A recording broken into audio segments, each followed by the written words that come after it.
ਪਿਛਲੇ ਦਿਨਾਂ ਜਿਸ ਦਿਨ ਮੈਂ ਸੈਚਰਡੇ ਫਲਾਈ ਕਰ ਰਿਹਾ ਸੀ ਕਲੀਵਲੈਂਡ ਓਹਾਇਓ ਲਈ, ਹਾਲਾਂ ਉਸ ਤੋਂ ਪ੍ਰੀਵੀਅਸ ਸ਼ਾਮ ਹੀ ਸਾਨੂੰ ਇਹ ਖਬਰ, ਦੁਖਦਾਈ ਖਬਰ ਦਾ ਪਤਾ ਲੱਗਾ ਕਿ ਸਾਡੇ ਵੀਰ ਸਰ ਹਰਭਜਨ ਸਿੰਘ ਜਿਹੜੇ ਸਿੱਖ ਯੂਥ ਆਫ ਅਮਰੀਕਾ 'ਚ ਵੀ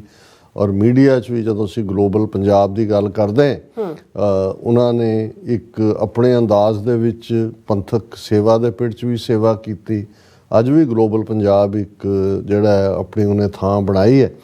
ਔਰ ਸਾਡੇ ਨਾਲ ਉਹਨਾਂ ਦਾ ਇੱਕ ਜਿੱਥੇ ਪੰਥਕ ਰਿਸ਼ਤਾ ਹੈ ਉੱਥੇ ਇੱਕ ਜਜ਼ਬਾਤੀ ਰਿਸ਼ਤਾ ਵੀ ਹੈ ਕਿ ਉਹਨਾਂ ਦੇ ਬਜ਼ੁਰਗ ਸਰ ਨਿਰੰਜਨ ਸਿੰਘ ਸਾਕੀ ਜਿਹੜੀ ਬਹੁਤ ਹੀ ਪਿਆਰੀ ਸ਼ਖਸੀਅਤ, ਸਿੱਖੀ ਦੇ ਪ੍ਰਚਾਰਕ ਔਰ ਜਿਨ੍ਹਾਂ ਨੇ ਸਾਰੀ ਜ਼ਿੰਦਗੀ ਸਿੱਖੀ ਪ੍ਰਚਾਰ ਦੇ ਵਿੱਚ ਲਗਾਈ, ਲਗਭਗ 92 ਸਾਲ ਦੀ ਉਮਰ 'ਚ ਉਹਨਾਂ ਨੇ ਚੜ੍ਹਾਈ ਕੀਤੀ ਔਰ ਉਹਨਾਂ ਦੀ ਯਾਦ ਦੇ ਵਿੱਚ ਉਸੇ ਹੀ ਦਿਨ ਜਿਸ ਦਿਨ ਮੈਂ ਜਿਹੜਾ ਫਲਾਈ ਕਰਨਾ ਸੀ ਉਸ ਦਿਨ ਗੁਰਦੁਆਰਾ ਸਾਹਿਬ ਗਲੈਨ ਰੌਕ ਦੇ ਵਿੱਚ ਅੰਤਮ ਅਰਦਾਸ ਰੱਖੀ ਗਈ ਸੀ। ਮੈਂ ਉਹਨਾਂ ਨੂੰ ਅਫਸੋਸ ਦੀ ਕਾਲ ਤਾਂ ਕੀਤੀ ਲੇਕਿਨ ਉਸ ਦੇ ਵਿੱਚ ਸ਼ਮੂਲੀਅਤ ਨਹੀਂ ਸੀ ਕਰ ਸਕੇ ਔਰ ਇੱਧਰੋਂ ਜਿਹੜੇ ਨੇ ਅਮਰਵੀਰ ਸਿੰਘ ਉਹਨਾਂ ਨੇ ਸ਼ਮੂਲੀਅਤ ਕੀਤੀ ਔਰ ਉਹਨਾਂ ਨੇ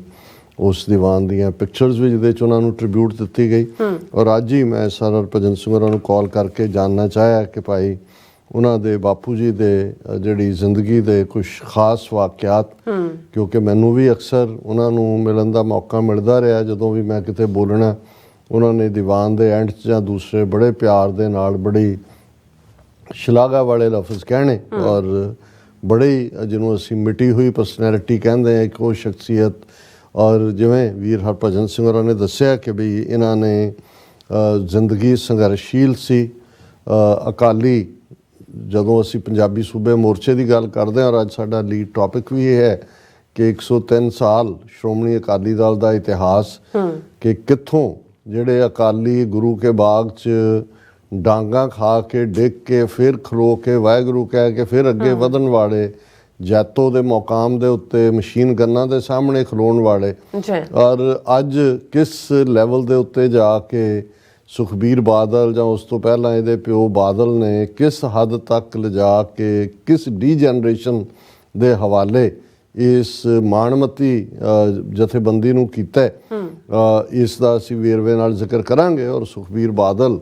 ਬੀਤੇ ਕੱਲ੍ਹ ਹੀ ਜਿਹੜਾ ਸ਼ਹੀਦ ਬਾਬਾ ਗੁਰਬਖਸ਼ ਸਿੰਘ ਉਹਨਾਂ ਦੀ ਯਾਦ ਜਿਹੜਾ ਗੁਰਦੁਆਰਾ ਸਾਹਿਬ ਅਕਾਲ ਤਖਤ ਸਾਹਿਬ ਦੇ ਬਿਲਕੁਲ ਪਿੱਛੇ ਹੈ, ਉੱਥੇ ਸਜੇ ਦੀਵਾਨ 'ਚ ਦੋ ਹੱਥ ਜੋੜ ਕੇ ਮਾफ़ੀ ਮੰਗ ਰਿਹਾ ਕਿ ਜੀ ਅਸੀਂ ਵੀ ਮੇਰੇ ਪਿਤਾ ਵੀ ਇਸ ਦੁੱਖ ਨਾਲ ਹੀ ਚਲੇ ਗਏ ਕਿ ਉਹਨਾਂ ਦੇ ਰਾਜ ਕਾਜ ਵੇਲੇ ਗੁਰੂ ਗ੍ਰੰਥ ਸਾਹਿਬ ਦੀ ਇਸ ਰੂਪਾਂ ਦੀ ਬੇਅਦਬੀ ਹੋਈ। ਇਕੱਲੀ ਬੇਅਦਬੀ ਨਹੀਂ ਹੋਈ, ਜਿਵੇਂ ਚੰਬੜਾ ਕੇ ਇਹਨਾਂ ਨੇ ਔਰ ਇਹਨਾਂ ਦੇ ਉਹ ਖੜੇ ਕੀਤੇ ਸੁਮੇਧ ਸੈਣੀ ਨੇ, ਉਹ ਕੋਟਕਪੂਰਾ ਹੋਏ, ਉਹ ਬਹਿਬਲ ਕਲਾਂ ਗੋਲੀ ਕਾਂਡ ਕੀਤੇ ਕਿ ਜੀ ਅਸੀਂ ਦੋਸ਼ੀਆਂ ਨੂੰ ਸਜ਼ਾ ਨਹੀਂ ਦੇ ਸਕੇ। ਸੋ ਇਹ ਡੀਜਨਰੇਸ਼ਨ ਜਿਸ ਨੂੰ ਕਹਿੰਦੇ ਨੇ ਅਰਸ਼ ਤੋਂ ਫਰਸ਼ 'ਤੇ ਕਿਵੇਂ ਇਸ ਜਿਹੜੀ ਇੱਕ ਮਾਣਮੱਤੀ ਸੰਸਥਾ ਸ਼੍ਰੋਮਣੀ ਅਕਾਲੀ ਦਲ, ਜਦੋਂ ਅਸੀਂ ਸ਼੍ਰੋਮਣੀ ਕਮੇਟੀ ਦਾ ਜ਼ਿਕਰ ਕਰਦੇ ਹਾਂ, ਸ਼੍ਰੋਮਣੀ ਕਮੇਟੀ ਬਾਅਦ 'ਚ ਹੋਣ ਚਾਹੁੰਦੀ ਹੈ, ਇਸ ਲਈ ਇੱਕ ਸਟੇਜ ਦੇ ਉੱਤੇ ਡਿਬੇਟ ਵੀ ਸੀ ਕਿ ਸ਼੍ਰੋਮਣੀ ਅਕਾਲੀ ਦਲ ਪਹਿਲਾਂ ਔਰ ਇਹ ਡਿਸਾਈਡ ਹੋਇਆ ਸੀ ਕਿ ਵੀ ਸ਼੍ਰੋਮਣੀ ਅਕਾਲੀ ਦਲ ਪਹਿਲਾਂ ਅਕਾਲੀ ਜਥੇ ਹੀ ਬਣੇ। ਉਹਨਾਂ ਨੇ ਸ਼੍ਰੋਮਣੀ ਕਮੇਟੀ ਅਕਾਲ ਤਖਤ ਤੇ ਸਰਬੱਤ ਖਾਲਸਾ ਸੱਦ ਕੇ ਬਣਾਈ ਸੀ, ਉਹਦੇ 'ਤੇ ਫਿਰ ਸਰਕਾਰ ਨੇ ਪਾਬੰਦੀਆਂ ਲਾ ਦਿੱਤੀਆਂ ਸੀ, ਬੈਨ ਕਰਤਾ ਸੀ ਸ਼੍ਰੋਮਣੀ ਕਮੇਟੀ ਨੂੰ ਜਦੋਂ ਮੋਰਚਿਆਂ ਦੀ ਸ਼ੁਰੂਆਤ ਹੋਈ ਔਰ 1924 ਤੱਕ ਪਹੁੰਚਦੇ ਹਾਂ ਜਿਹੜਾ ਅਖੀਰਲਾ ਮੋਰਚਾ ਜੈਤੋ ਦਾ ਸੀ। ਉਸ ਤੋਂ ਬਾਅਦ ਸਰਕਾਰ ਨੇ ਗੁਰਦੁਆਰਾ ਡਰਾਫਟ ਦਾ ਜਿਹੜਾ ਉਹ ਬਣਾਇਆ ਔਰ 1925 ਦੇ ਵਿੱਚ ਫਿਰ ਆਪਣੇ ਗੈਜ਼ਟ ਰਾਹੀਂ ਉਹ ਗੁਰਦੁਆਰਾ ਐਕਟ ਦੇ ਰੂਪ ਦੇ ਵਿੱਚ ਆਇਆ, ਜਿਸ ਦਾ ਨਾਂ ਫਿਰ ਕੁਛ ਸਮੇਂ ਬਾਅਦ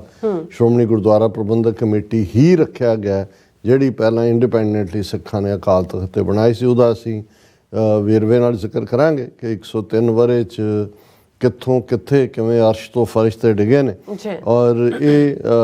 ਵੀਰ ਹਰਭਜਨ ਸਿੰਘ ਜੀ ਨੇ ਦੱਸਿਆ ਕਿ ਜਦੋਂ ਪੰਜਾਬੀ ਸੂਬੇ ਦਾ ਮੋਰਚਾ ਲੱਗਾ ਔਰ ਉਦੋਂ ਬਾਪੂ ਜੀ ਨਿਰੰਜਨ ਸਿੰਘ ਜੀ ਜਿਹੜੇ ਨੇ ਉਹ ਜੇਲ੍ਹ ਦੇ ਵਿੱਚ ਸੀ ਔਰ ਜ਼ਾਹਰ ਹੈ ਕਿ ਵੀ ਜੇਲ੍ਹ ਦੇ ਵਿੱਚ ਸਾਡੇ ਆਪਣੇ ਪਿਤਾ ਜੀ ਇਹ ਕਹਿੰਦੇ ਹੁੰਦੇ ਸੀ ਕਿ ਸਿੱਖ ਜੇਲ੍ਹ ਜਾ ਕੇ ਹੀ ਬਣਦਾ। ਉਹਦੇ ਰੀਜ਼ਨ ਨੇ ਕਿਉਂਕਿ ਇੱਕ ਤਾਂ ਕੁਰਬਾਨੀ ਦਾ ਭਾਵ ਜਦੋਂ ਤੁਸੀਂ ਆਪਣਾ ਘਰ-ਬਾਰ ਛੱਡਦੇ ਹੋ ਔਰ ਮੋਰਚਿਆਂ 'ਚ ਜਾਂਦੇ ਹੋ, ਦੂਸਰਾ ਕਿਉਂਕਿ ਅੰਦਰ ਵਕਤ ਹੁੰਦਾ ਹੈ, ਬਹੁਤ ਸਾਰਿਆਂ ਨੂੰ ਬਾਣੀ ਦਾ ਅਭਿਆਸ ਹੁੰਦਾ ਹੈ, ਬਾਣੀ ਪੜ੍ਹਨ ਦਾ ਔਰ ਬਹੁਤ ਸਵੇਰੇ ਸ਼ਾਮ ਦੀਵਾਨ ਸਜਦੇ ਨੇ, ਜੇਲ੍ਹਾਂ ਦੇ ਅੰਦਰ ਵੀ ਗੁਰਦੁਆਰੇ ਨੇ ਅੰਗਰੇਜ਼ ਪੀਰੀਅਡ ਤੋਂ ਹੀ ਲੈ ਕੇ, ਔਰ ਉਹਦੇ 'ਚ ਫਿਰ ਤੁਸੀਂ ਇਤਿਹਾਸ ਤੋਂ ਵੀ ਵਾਕਿਫ ਹੁੰਦੇ ਹੋ। ਉਹ ਤੁਹਾਡੇ ਜਿਹੜੇ ਨੇ ਉਹ ਸੰਬੰਧ ਵੀ ਬਣਦੇ ਨੇ ਇੱਕ ਦੂਜੇ ਦੇ ਨਾਲ, ਜਿਹੜੇ ਉਹਨਾਂ ਜਥਿਆਂ ਦੇ ਵਿੱਚ ਆਏ ਹੁੰਦੇ ਨੇ, ਔਰ ਇਹ ਤੁਹਾਡੇ ਜੀਵਨ ਦੀ ਇੱਕ ਸ਼ੁਰੂਆਤ ਹੁੰਦੀ ਹੈ। ਤੁਸੀਂ ਸਿੱਖੀ ਵੱਲ ਪ੍ਰੇਰਿਤ ਵੀ ਹੁੰਦੇ ਹੋ, ਔਰ ਇਹਦੇ 'ਚ ਕੋਈ ਸ਼ੱਕ ਨਹੀਂ ਹੈ ਕਿ ਜੇਲ੍ਹਾਂ ਦੇ ਵਿੱਚ ਜਾਣ ਵਾਲੇ ਜਦੋਂ ਜੇਲ੍ਹ 'ਚੋਂ ਨਿਕਲਦੇ ਸੀ ਤਾਂ ਮੱਚ ਮੋਰ ਨੌਲੇਜੇਬਲ ਔਰ ਪਾਇਸ ਪਰਸਨੈਲਿਟੀਜ਼ ਹੁੰਦੇ ਸੀ। ਔਰ ਉਹਨਾਂ ਨੇ ਕਿਹਾ ਵੀ ਬਾਪੂ ਜੀ ਨੂੰ ਜੇਲ੍ਹ ਦੇ ਵਿੱਚ ਇਹ ਸੁਜੈਸਟ ਕੀਤਾ ਗਿਆ ਕਿ ਵੀ ਤੁਸੀਂ ਕਿਉਂ ਨਹੀਂ ਸਿੱਖੀ ਦਾ ਪ੍ਰਚਾਰ ਦੇ ਵਿੱਚ ਆਉਂਦੇ, ਵੀ ਤੁਹਾਡਾ ਜਿਹੜਾ ਉਹ ਗੱਲਬਾਤ ਦਾ ਅੰਦਾਜ਼ ਬੜਾ ਵਧੀਆ ਹੈ, ਇਤਿਹਾਸ ਵੀ ਤੁਹਾਨੂੰ ਜਿਹੜਾ ਹੈ ਉਹ ਤੁਸੀਂ ਬਹੁਤ ਚੰਗੀ ਤਰ੍ਹਾਂ ਨੈਰੇਟ ਕਰਦੇ ਹੋ। ਔਰ ਉਹ ਕਹਿੰਦੇ ਵੀ ਉਹ ਬਾਹਰ ਨਿਕਲੇ ਔਰ ਉਹਨਾਂ ਨੇ ਉਹਨਾਂ ਦਿਨਾਂ 'ਚ ਜਿਹੜੀ ਉਹਨਾਂ ਦੀਆਂ ਪ੍ਰਚਾਰਕ ਦੀਆਂ ਅਸਾਮੀਆਂ ਸ਼੍ਰੋਮਣੀ ਕਮੇਟੀ ਦੀਆਂ ਖਾਲੀ ਸੀ, ਔਰ ਉਹਦਾ ਉਹਨਾਂ ਨੇ ਇਮਤਿਹਾਨ ਦਿੱਤਾ, ਉਹ ਪਾਸ ਹੋਏ, ਔਰ 28 ਸਾਲ ਉਹਨਾਂ ਨੇ ਸ਼੍ਰੋਮਣੀ ਕਮੇਟੀ ਦੇ ਪ੍ਰਚਾਰਕ ਵਜੋਂ ਜਿਹੜਾ ਹੈ 1960 ਤੋਂ ਲੈ ਕੇ 1988 ਤੱਕ, ਕਿਉਂਕਿ 1950 ਦੇ ਅਖੀਰ 'ਚ ਹੀ ਪੰਜਾਬੀ ਸੂਬਾ ਮੋਰਚਾ ਲੱਗਾ, ਸੋ ਉਹਨਾਂ ਨੇ 28 ਸਾਲ ਸਿੱਖੀ ਦਾ ਪ੍ਰਚਾਰ ਕੀਤਾ। ਬਹੁਤ ਸਾਦਾ, ਉਵੇਂ ਹੀ ਸਾਦੇ ਜਿਵੇਂ ਬਜ਼ੁਰਗਾਂ ਦੇ ਅਕਾਲੀਆਂ ਦੇ ਵੇਲੇ ਪਹਿਰਾਵਾ ਹੁੰਦਾ ਸੀ, ਕੋਈ ਚਟਕ ਪਟਕ ਨਹੀਂ ਹੈ ਜਾਂ ਕੋਈ ਦੂਜਾ ਨਹੀਂ ਹੈ, ਔਰ ਬੜੇ ਗੈਰ ਗੰਭੀਰ। ਔਰ ਉਸ ਤੋਂ ਬਾਅਦ ਉਹਨਾਂ ਨੇ ਈਵਨ ਧਰਮ ਯੁੱਧ ਮੋਰਚੇ ਦੇ ਦੌਰਾਨ ਵੀ ਜਿਹੜਾ ਉਹ ਕਹਿੰਦਾ ਕਿ ਭਾਈ ਛੁੱਟੀ ਲੈ ਕੇ ਗ੍ਰਿਫਤਾਰੀ ਦਿੰਦੇ ਸੀ ਕਿ ਭਾਈ ਅਸੀਂ ਕਰਨਾ, ਔਰ ਉਹਨਾਂ ਨੇ ਵਿਛੋੜਾ ਦਿੱਤਾ। ਇਹ 3 ਭਰਾ ਨੇ, ਸਭ ਤੋਂ ਵੱਡੇ ਸੀਤਲ ਸਿੰਘ ਨੇ, ਵਿਚਕਾਰ ਸੁਰਜੀਤ ਸਿੰਘ ਨੇ, ਔਰ ਸਭ ਤੋਂ ਛੋਟੇ ਹਰਭਜਨ ਸਿੰਘ ਨੇ। ਸੋ ਅਸੀਂ ਜਿੱਥੇ ਪਰਿਵਾਰ ਨਾਲ ਹਮਦਰਦੀ ਦਾ ਇਜ਼ਹਾਰ ਕਰਦੇ ਹਾਂ। ਹਾਲਾਂ ਜਿਹੜੀਆਂ ਇਸ ਕਿਸਮ ਦੀਆਂ ਜ਼ਿੰਦਗੀਆਂ ਹੁੰਦੀਆਂ ਨੇ ਉਹ ਤਾਂ ਵਰਥ ਸੈਲੀਬ੍ਰੇਸ਼ਨਸ ਹੁੰਦੀਆਂ। ਉਹ ਦੁੱਖ ਅਫਸੋਸ ਇਹ ਲਫ਼ਜ਼ ਸਾਡੇ ਸਮਾਜਿਕ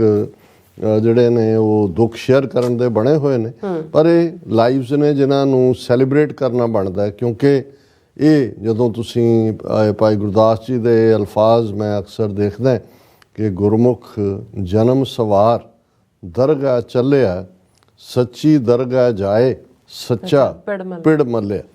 ਕਿ ਇਹੀ ਹੈ ਜਦੋਂ ਜੇ ਤੁਹਾਡਾ ਜੀਵਨ ਗੁਰਸਿੱਖੀ ਵੱਲ ਹੈ, ਰੂਹਾਨੀਅਤ ਨਾਲ ਜੁੜਿਆ ਹੋਇਆ ਹੈ, ਸਮਾਜ ਦੇ ਲਈ ਖਲੋਤੇ ਹੋ ਤੁਸੀਂ, ਕੌਮ ਦੀ ਗੈਰਤ ਔਰ ਅਣਖ ਲਈ ਖਲੋਤੇ ਹੋ, ਇਹੀ ਜ਼ਿੰਦਗੀ ਦਾ ਸਫਲ ਹੋਣਾ ਹੈ। ਔਰ ਅਸੀਂ ਸਤਿਗੁਰੂ ਦੇ ਚਰਨਾਂ 'ਚ ਅਰਦਾਸ ਕਰਦੇ ਹਾਂ। ਇਹ ਵੀ ਸਾਡੀ ਇੱਕ ਪਰੰਪਰਾ ਦਾ ਹਿੱਸਾ ਹੈ ਕਿ ਕਲੈਕਟਿਵ ਅਰਦਾਸ ਜ਼ਾਹਰ ਹੈ ਸੰਗਤ ਨੇ ਕੀਤੀ, ਔਰ ਉਸ ਤੋਂ ਬਾਅਦ ਤਾਂ ਕੋਈ ਚਲਾਣੇ ਦੀ ਰਸਮ ਬਾਕੀ ਨਹੀਂ ਰਹਿੰਦੀ ਸਿੱਖ ਰਹਿਤ ਮਰਿਆਦਾ ਦੇ ਮੁਤਾਬਕ। ਫਿਰ ਵੀ ਅਸੀਂ ਅਰਦਾਸ ਦੇ ਵਿੱਚ ਸ਼ਮੂਲੀਅਤ ਕਰ ਰਹੇ ਹਾਂ। TV 84 ਦੇ ਸਮੁੱਚੇ ਅਦਾਰੇ ਵੱਲੋਂ ਅਸੀਂ ਸਰ ਹਰਭਜਨ ਸਿੰਘ ਜੀ, ਸਰ ਸੀਤਲ ਸਿੰਘ, ਸਰ ਸੁਰਜੀਤ ਸਿੰਘ, ਸਮੁੱਚਾ ਪਰਿਵਾਰ, ਕਿਉਂਕਿ ਉਹਨਾਂ ਦੇ ਅੱਗੋਂ ਬੱਚਿਆਂ ਨੇ ਵੀ ਪ੍ਰੋਗਰੈਸ ਕੀਤੀ ਹੈ, ਕਾਰੋਬਾਰੀ ਤੌਰ ਦੇ ਉੱਤੇ ਵੀ, ਸਿੱਖੀ ਵੈਲਿਊਜ਼ ਵੀ ਨੇ, ਔਰ ਗੁਰੂ ਦੇ ਚਰਨਾਂ 'ਚ ਅਰਦਾਸ ਹੈ ਸੰਬਤ ਸਾਹਾ ਲਿਖਿਆ ਮਿਲ ਕਰ ਪਾਵੋ ਤੇਲ, ਦੇਹੋ ਸਜਨ ਅਸੀਸੜੀਆਂ ਜਿਉਂ ਹੋਵੇ ਸਾਹਿਬ ਸੋ ਮੇਲ। ਸਤਿਗੁਰੂ ਰਹਿਮਤ ਕਰਨ।